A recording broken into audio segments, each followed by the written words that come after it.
Ouch! Kim, sapol sa hiwalayan kay Sian dahil kay Darren.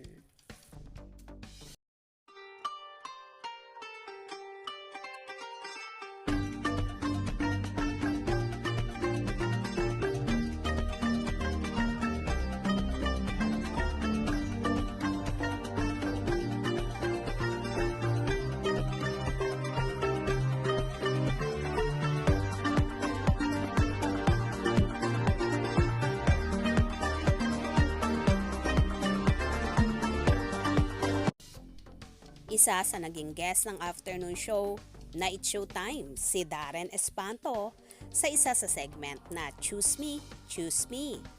Kasama ang ilang It's Showtime hosts nang sabihin ni Darren na, "Yan, dyan ka magaling, Kim Chiu." Sagot naman ni Kim, "Bakit?" At dito sinabing, "May basher ka dito."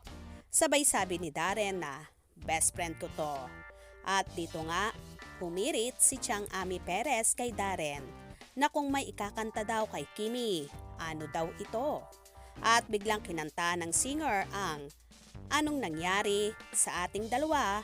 kung saan tila inaasar si Kimi at nag-akto pa ang aktres na sasakalin si Darren.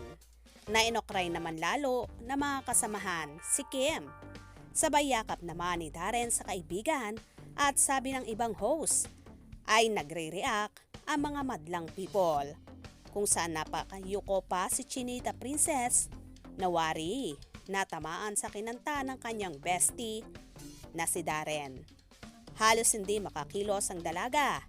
Napataki pa ang kamay ng dalaga sa bibig niya at tila ba nagbablush ng husto. May kakanta Darren para kay Kim. Anong kanta yon? Ano? Nangyari? Oh, hindi! Ay, nagre-react ang madlang people.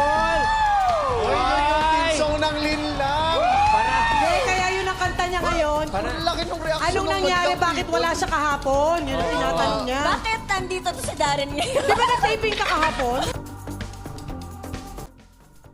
Sa mga hindi nakakaalam, mag-best friend kasi sina Kim Chiu at Darren Espanto na magkasama rin sila sa Showtime at Asap Natin To.